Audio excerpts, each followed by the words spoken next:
Live from the MacGyver Project Studios in sunny, warm Wisconsin, it's Nick with the Olympic Legends Podcast. So last episode we talked about the 1960 Rome Summer Olympics, and we're going to stay in that time period in this episode with my guest today, who is Dave Sim, a silver medalist in the 100 meters in those Olympics. I read about Dave in David Marinus' Rome 1960 book, and I was interested in his story, and I'm really excited to get a chance to speak to him. Before I call him, let me give you some background on him. So he was born in 1936 and grew up outside New York City. He's one of those people who was a naturally gifted athlete at any sport he tried.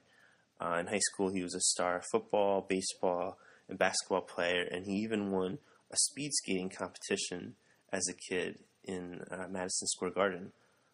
He was recruited to play football by my alma mater, Notre Dame, and also by Vince Lombardi at West Point, but he went to Duke to play baseball. He hadn't even run track until he got to Duke, but he quickly became a superstar and set or equaled several world records, including in the 100-yard dash. He also ended up playing football at Duke, and he even beat Notre Dame when he was there, which I'm not happy about, but I can forgive him for that. And he ended up getting drafted by the Detroit Lions, which he declined to go to medical school. In 1956, at 20 years old, he was considered the fastest man in the world, but before the Olympics, he had a horseback riding accident, and he hurt his leg, and so he missed the games. The gold medal winner in the 100 and 200 that year was American Bobby Morrow, who Dave had beaten consistently that year. So it's a shame that he got hurt when he was at the top of his game. And then in 1960, he was sick during the lead-up to the games, but was still able to run. He won the silver medal in the 100 meters and lost out on gold by the narrowest of margins to German Armin Harry in a photo finish. And then in the 4x100 relay, he had an amazing anchor leg where he started from behind, but then caught up to the Germans and crossed the line first in world record time. But unfortunately, one of the handoffs from earlier in the race, which he wasn't involved in, occurred outside the handoff zone, and so the U.S. was disqualified. So his Olympic legacy is somewhat bittersweet, but his accomplishments are still incredible. Silver medalist, and I mentioned the world records he set and how he was drafted by the Lions. He's also named Duke University's most outstanding athlete of the 20th century, which is no small feat because Duke's had some great athletes over the years. He then became a top ophthalmologist and eye surgeon and worked with the Miami Dolphins. Took care of Don Shula's and Bob Greasy's eyes, just to name a few of the Dolphins. And he's also been actually in the news a little bit lately because his grandson, Christian McCaffrey, is one of the leading contenders for the Heisman Trophy. On Halloween, College Game Day on ESPN did a profile of Christian and mentioned his athletic family, including Dave. Dave's daughter, Lisa, Christian's mother, played soccer at Stanford, and she married Ed McCaffrey, who was a wide receiver at Stanford and the NFL. I'm originally from Allentown, Pennsylvania, and that's where Ed played high school football. He was just a little before my time, but I remember his younger brother Billy being a local high school basketball star who then went on to play at Duke, where he won a national title, and then he played at Vanderbilt also.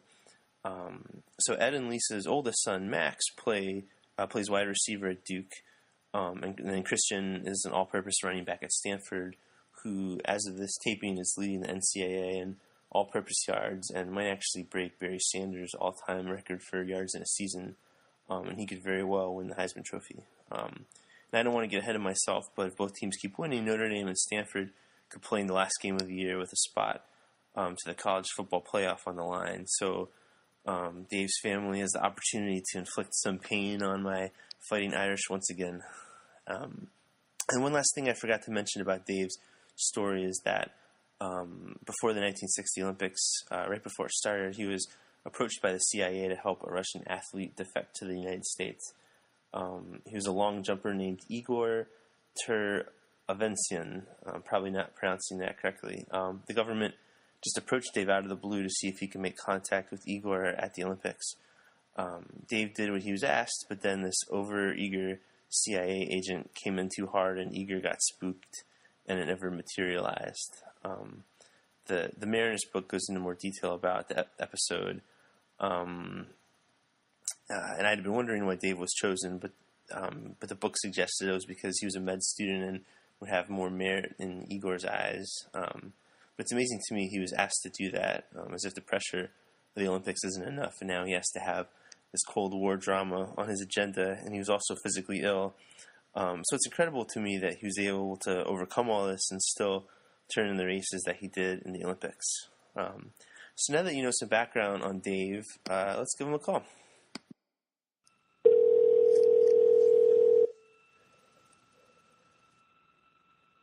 Hello? Hi, Dave. This is Nick. Okay, let me turn the TV off. Okay. All right, we're cool. Hey, thanks a lot for talking to me today. I appreciate it. No problem. I guess my first question for you would be, when you were a kid, what was your sporting life like? Like, what kind of sports did you like? What kind of sports did you play? Well, I did a lot of sports. The greatest thrill I ever had in sports was when I was 13 years old. I won the speed skating in Madison Square Garden called the Silver Skates, and I set a record and was on the Daily News, and that was the first big major, thing that I did. Then I played baseball and football and basketball in high school. I made all-state in baseball, and I led the state of New Jersey in scoring as a halfback on a single wing, tailback. And we won the state championship and made All-American. Had about 20 football scholarships, including Notre Dame, okay. to play football. And let's see, what did I do? In high school, I batted .513.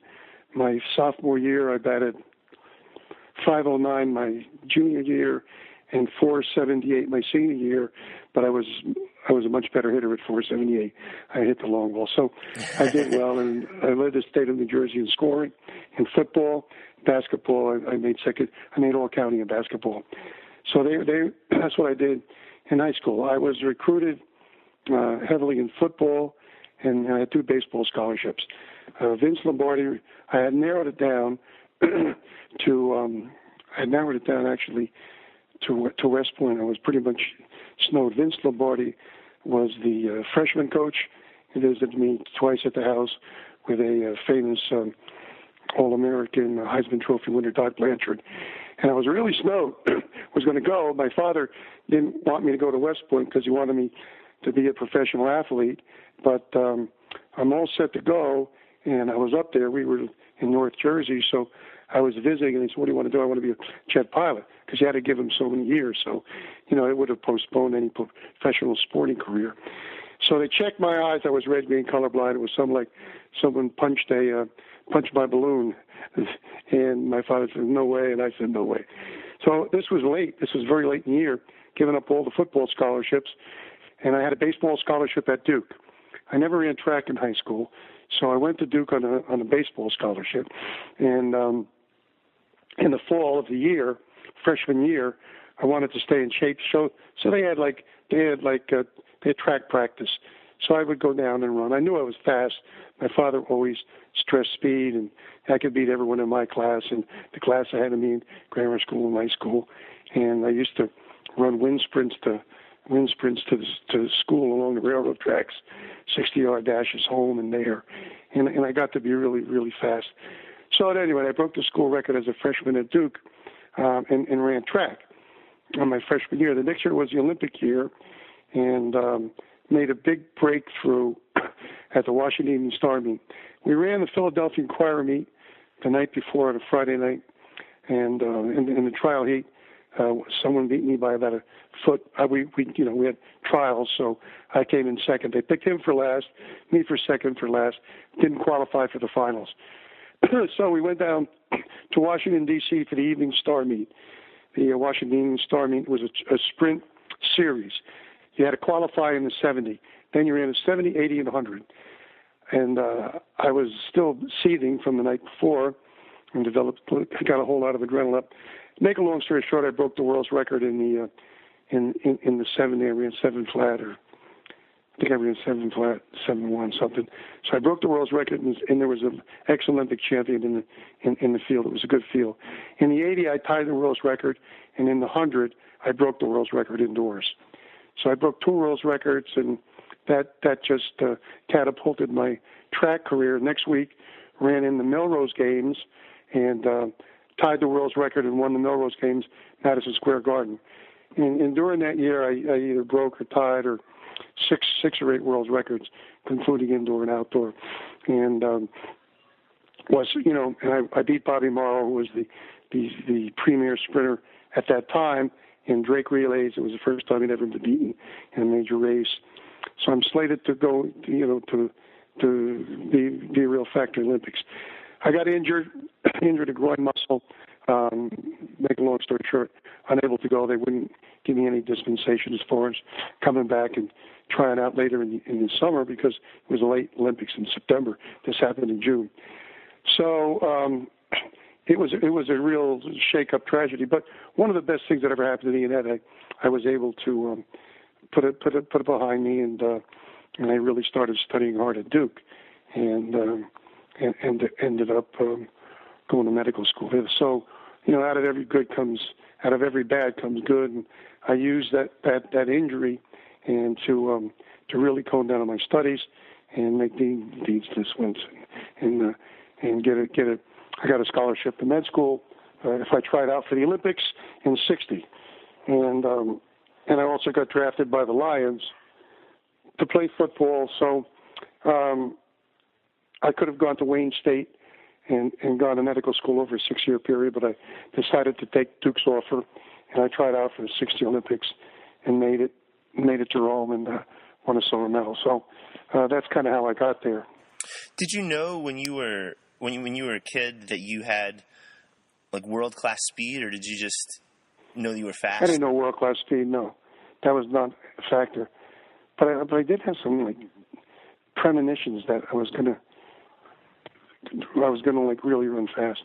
I had like premonitions when I was early teens and 8th and 9th grade. It was weird. It was actually weird. And you grew up around New York City area? Did you? Grew up in Paterson, New Jersey. I was born in Paterson, New Jersey.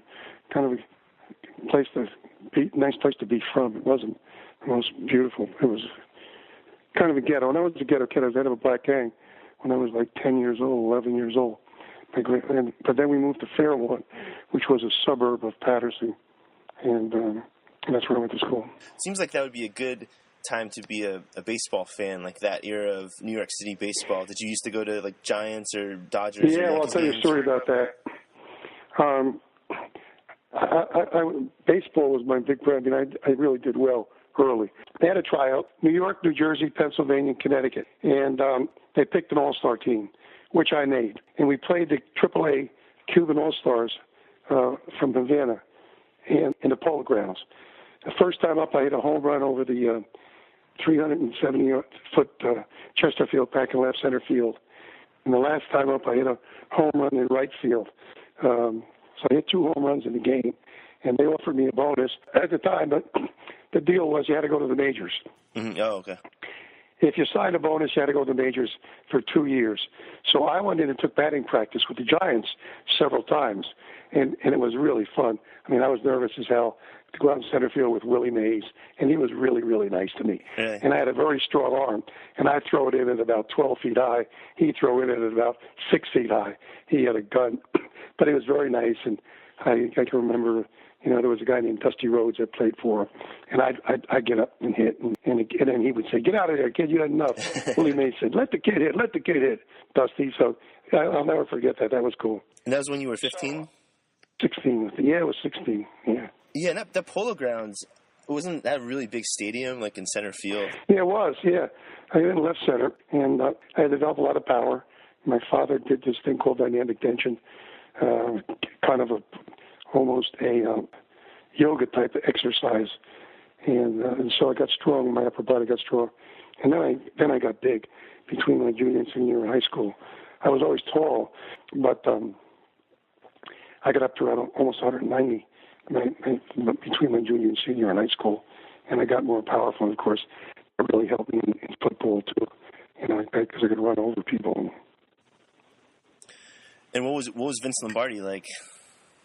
Terrific guy, most charismatic person I've ever met, and I was snowed by him. I'll never forget when I told him I was going to do it. Of course, he was the freshman coach, and Doc Blanchard was the backfield coach. Oh wow! And yeah, I was really impressed. But I don't think I would have been too happy at West Point. Yeah, I was very independent, and I don't think I would have taken orders too well. But at any rate, it all worked out for the best. But the Packers were down in Miami, and they're working for one of the Super Bowls that Carl gave at U of M, and I was doing my residency in eye surgery. And I thought I came home early one night. I thought I'd go watch him work out and see if I could see Lombardi. And so the practice was over, and I had my whites on, and I'm walking up to him, I don't know, 30 yards away. He looks at me, he says, "Damn," he says, "Dave Sim, I can't believe it's you." And it was great. We had a nice reunion, and he said, "You did the right thing, becoming a doctor and everything." He said, "I followed your career," so it was cool. That's awesome. But a very, very, very good guy. He said, "Can you want to suit up for Sunday?" Yeah, it was neat. Great guy. And so the 1956 Olympics, you got hurt. You mentioned, was that? I pulled a groin muscle. Yeah. Yeah. Was that related to a horse? Something about a horse? I was, like a fool. I was out in California, and I was a ghetto kid. And this guy said, "Anything you want to do?" He had these great quarter horses, and he said, "Would you like to ride a horse? I got these great quarter." I said, "Sure." So I get on a quarter horse. It was a great horse.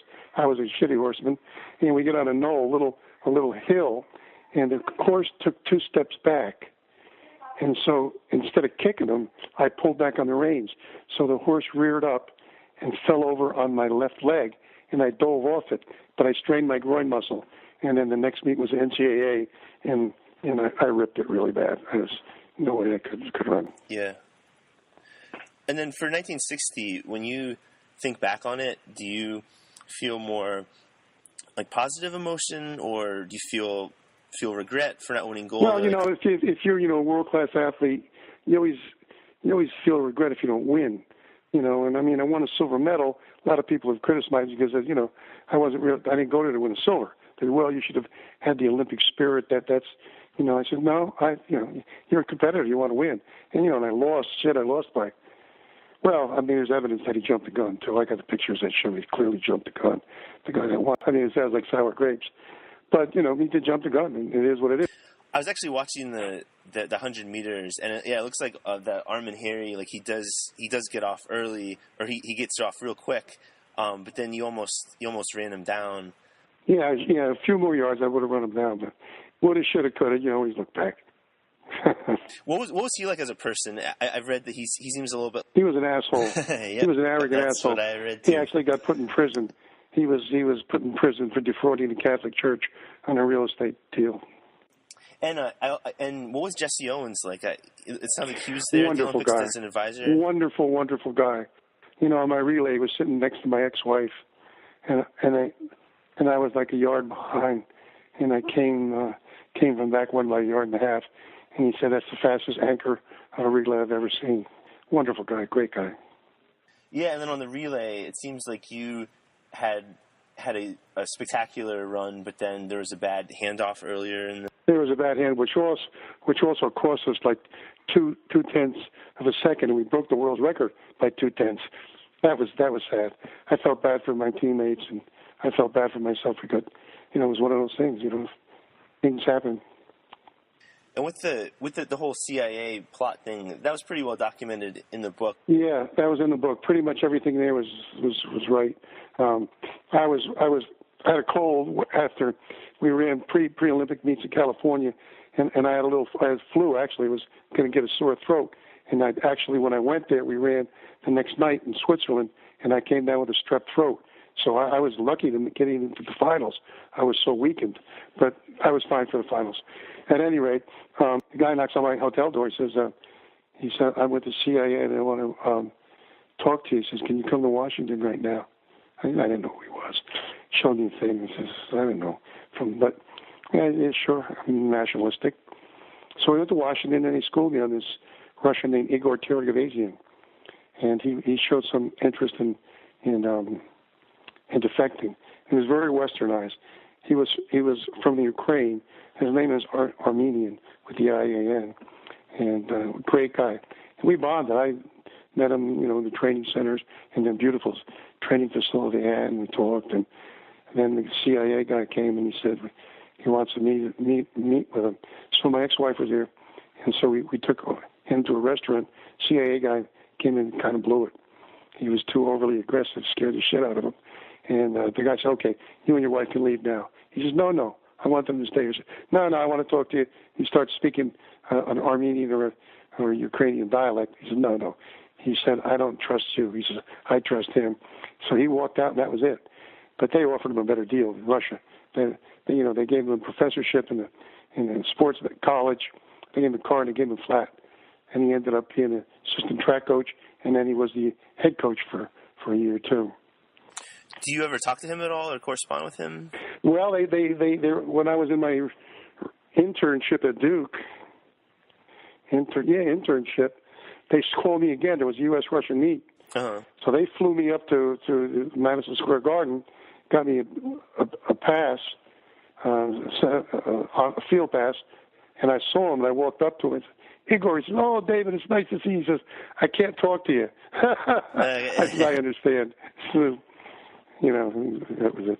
Okay, but so you haven't, corresponded with him since then? No, I've never corresponded with him since. Okay, because I think he's still alive, isn't he? Is he still alive? I don't know. Okay. And then you became an ophthalmologist? Right. Yeah, I went, I did 4 years at Duke, did an internship in surgery, and got an eye residency at Bascom Palmer, one of the top two or three in the world, and did a residency there, and then practiced for 40 plus years in Miami, and did some early teaching too. So I had a great career, enjoyed every minute of it. Best decision I ever made was to become an eye surgeon, and happened to hit it just when tremendous strides were being made with lasers and microscopes and things. So it was a real challenge. I loved it. And I read that you did some work with the Miami Dolphins. And yeah, I used to take care of Greasy. That's how I got to meet Shula. In fact, I was with him Saturday. He's kind of failing. He's one of my dear friends, as is Greasy. I took care of Bob Greasy's eyes, and that's how I got involved with the Dolphins. So I did all their eye work. So let's talk about your athletic family now for a little bit. Your son-in-law, Ed McCaffrey, played high school football in Allentown, which is where I'm from. He was a little before my time, but I remember his brother Billy. Yeah, Duke, yeah. Yeah, I can remember he was the top player in the area and then went on to win a national title at Duke.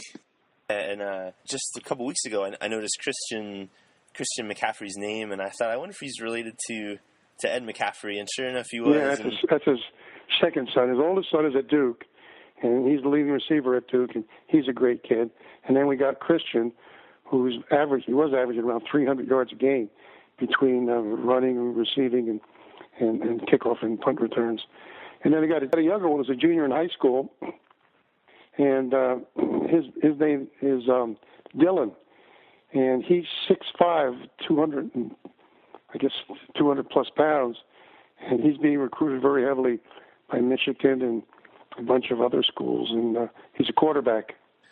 Yeah, and Christian is actually like a Heisman contender and putting up all-purpose yards.